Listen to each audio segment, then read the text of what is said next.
اگر آپ نے یہ دیکھنا ہے کہ مسلمان ملت کا مزاج کیا ہے تو آپ حج کے موقع پر دیکھ لیجئے. پوری مسلمان ملت، تمام مسلمان مسالک، تمام مسلمان، دنیا کے ہر کونے سے مسلمان حج پر موجود ہوتا ہے. آج تک کبھی آپ نے یہ نہیں سنا کہ سعودی حکومت یا کسی اور حکومت نے یا کسی اور علماء کی جماعت نے سعودی حکومت سے یہ کہا ہو کہ شیعوں کو حج پہ نہ آنے دو چونکہ شیعہ کافر ہوتے ہیں. ایسا کبھی نہیں ہوا. جب مسجد نبی میں آپ کھڑے ہوتے ہیں تو یہاں شیعہ کھڑا ہوتا ہے، وہاں اہل حدیث کھڑا ہوتا ہے، ساتھ بریلوی کھڑا ہوتا ہے، شاید دیوبندی کھڑا ہوتا ہے، ساتھ صوفی ہوتا ہے، ساتھ اس کے نقشبندی تو قادری تو چشتی، سارے ایک ہی صف میں کھڑے ہوئے. کوئی کسی پر کفر کا فتویٰ جاری نہیں کر رہا ہوتا. یہ بات سب سے اہم ہے، یاد رکھیے گا. دیکھیے جو مرضی خود سنیوں کے اندر فرقہ وارانہ اختلاف موجود ہے. اہل حدیث بریلویوں کو نعوذ باللہ فرقۃ الدلالہ کہتے ہیں. یعنی لٹرلی سعودیوں سے جب ہماری بات ہوئی ہے تو وہ صوفیہ کو اور بریلویوں کے اہل سنت والجماعت کو فرقۃ الدلالہ کہتے ہیں، گمراہ فرقہ. وہ شیعوں کو بھی فرقۃ الدلالہ کہتے ہیں، کل کے کہتے ہیں، مگر کفر کا فتویٰ نہیں دیتے. یاد رکھیے گا مسلمان کی تکفیر ایک بہت بڑا گناہ ہے، کیونکہ حضور صلی اللہ علیہ وسلم کی حدیث یاد رکھیے گا، جو کسی مسلمان چاہے کتنا گناہگار کیوں نہ ہو، چاہے کتنا ہی گمراہ کیوں نہ ہو، لیکن دیکھیں تکفیر بہت بڑی چیز ہوتی ہے.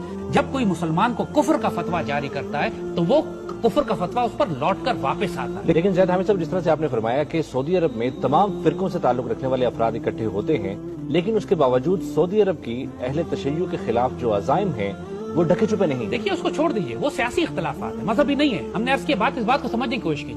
پولیٹیکل ڈفرنسز کی وجہ سے فرقے کو استعمال کیا جاتا ہے. جیسے صدام حسین جیسا کمیونسٹ بھی سنی بن کر شیعوں کے خلاف لڑ رہا تھا، حالانکہ اس کا اپنا دین سے کوئی تعلق نہیں تھا. اسی طریقے سے جو بات اہم ہے سمجھنے کی سنیوں کے لیے خاص طور پر، کہ سنیوں کے اندر بھی اتنے شدید اختلافات ہیں کہ ایک دوسرے کو ویسے ہی کافر ہونے کے فتوے تو لوکل مولویوں نے بہت جاری کیے ہوئے ہیں. دیوبندیوں نے بریلویوں کو کافر کیا ہوا ہے، بریلویوں دیوبندیوں کو کیا ہوا ہے، اہل حدیث نے صوفیوں کو کافر کیا ہوا ہے، صوفی ان کو گستاخ کہتے ہیں. کوئی کمی نہیں ہے آپس میں فتویٰ بازی کی ماشاءاللہ. لیکن جب اجتماعیت کی بات آتی ہے، پوری مسلمان ملت کا اجماع ہے اس بات کے اوپر کہ نہ بریلوی کافر ہے، نہ دیوبندی کافر ہے، نہ اہل حدیث کافر ہے، نہ شیعہ کافر ہے. کافر نہیں ہے، آپ جو مرضی اختلاف کرتے رہیں دوسرے سے.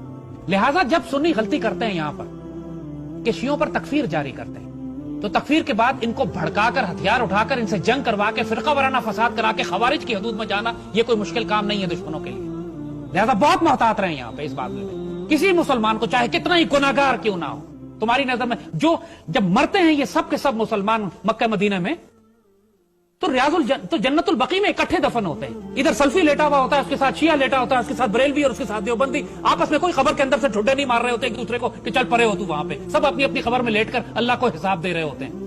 تو دنیا میں بھی یہ معاملہ اللہ پہ چھوڑیں کہ اللہ کس کو فرقہ ناجیہ سمجھتا ہے اور کس کو فرقہ دلالہ سمجھتا ہے. یہ کام اللہ کا ہے. تو جو لوگ کفر کے فتوے جاری کر رہے ہیں ان کا پھر علاج کیسے کیا؟ عرض کریں یہاں پہ ریاست کا کام ہے کہ جو کفر کا، دیکھیں وہ مولوی پشاور میں، وہ مولوی جس نے پورے پاکستان سے الگ ہو کر فتویٰ جاری کر دیا کہ رمضان ایک دن پہلے شروع ہوگا، اگر یہ بات ایران یا سعودی عرب میں ہوتی نا تو اس مولوی کی گردن کاٹ کے کھمبے سے لٹکا دیتے. وہ اپنا فتنہ منع کیا، فتنہ اشد من القتل کہا گیا. یاد رکھیے گا یہ بات، جو فتنہ پھیلائے اس کی گردن کاٹ دو. یہ دین کا بنیادی قانون ہے. قتل کرنا آسان بات ہے، قتل کرنے کی اجازت ہے، فتنے کی اجازت نہیں ہے.